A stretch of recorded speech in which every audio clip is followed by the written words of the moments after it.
Before we go any further, if you care about serious military history, field engineering, and the kind of survival knowledge that was written in blood rather than theory, make sure you subscribe to this channel right now.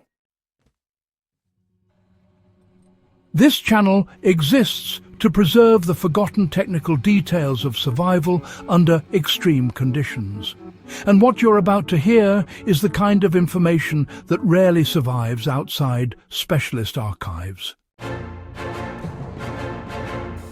When people think about World War II bunkers, they picture thick concrete steel doors and gun embrasures. What they almost never think about is air. Yet air was the difference between life and death. Poison gas, smoke, carbon monoxide from generators, and even human respiration could kill an entire bunker crew without a single shot being fired. Engineers on all sides understood that ventilation was not a comfort feature. It was a weapon system in its own right. What follows are 9 real ventilation techniques used in World War II bunkers that prevented gas deaths, techniques you can still learn from today if you understand how and why they worked. The first trick was the use of passive airflow shafts designed with pressure differentials rather than fans. German Atlantic wall bunkers constructed by the Wehrmacht often relied on vertical intake and exhaust shafts positioned at different heights and angles. Warm air from bodies, lighting and equipment naturally rose and escaped through upper vents, pulling fresh air in through lower concealed intakes. This worked even when power was lost or deliberately shut down during an attack. The lesson here is simple and, well, quite applicable today. Any enclosed shelter should be designed so heat naturally drives airflow without relying entirely on mechanical systems. The second technique involved gas traps built directly into ventilation ducts. Allied intelligence reports describe bunkers with sharp internal bends and settling chambers in their air passages. Heavier-than-air chemical agents like mustard gas would sink and collect in these low points instead of reaching occupied spaces. Crews could then seal off and drain or neutralize those sections. The third trick was manual overpressure generation using hand-cranked blowers. Many bunkers used bellows or crank fans that allowed crews to slightly pressurize interior spaces. This meant that when doors or firing ports were opened, air flowed outward instead of inward, preventing gas intrusion. The fourth method was compartmentalization with independent airflow zones. Bunkers were rarely single open rooms. They were divided into chambers, each with its own limited ventilation path. If one room became contaminated, it could be sealed off while others remained habitable. This prevented total loss of life from a single breach. The fifth trick involved external vent camouflage and dispersion. Vent openings were disguised as rubble, vegetation, fence posts or drainage features.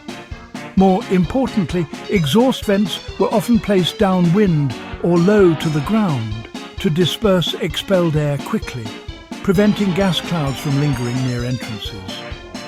The organization TOT refined this technique to reduce the chance of gas re-entry. The takeaway is that where air exits a shelter matters just as much as how it enters. The sixth technique was the use of layered filtration materials, long before modern MBC filters existed. Early filters relied on layers of charcoal, sand, fabric, and even dampened wool to absorb toxins and particulates. While these methods might seem primitive by today's standards, they did, in fact, significantly reduce lethality.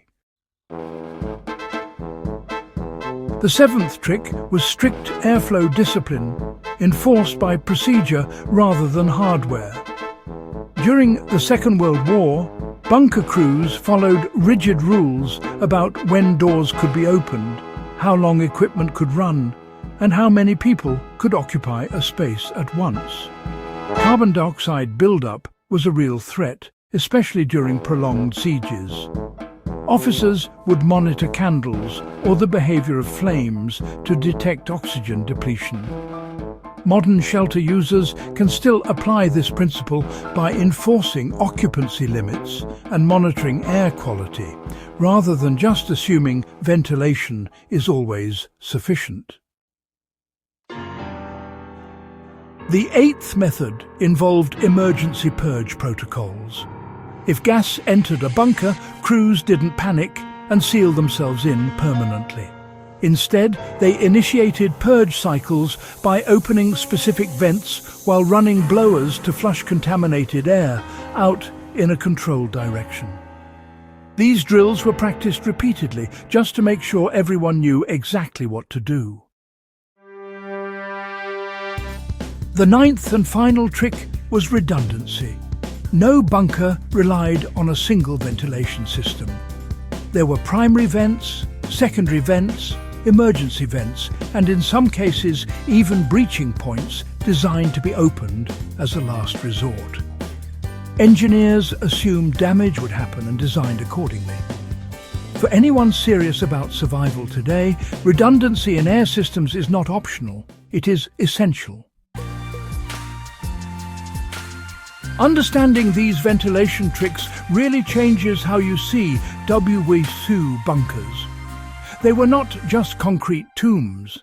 They were carefully engineered life support systems designed under the constant threat of gas warfare. If you want more deep dives like this into the hidden mechanics of survival history, subscribe to the channel, share this video with fellow historians and survivalists, and help keep this knowledge alive where it belongs.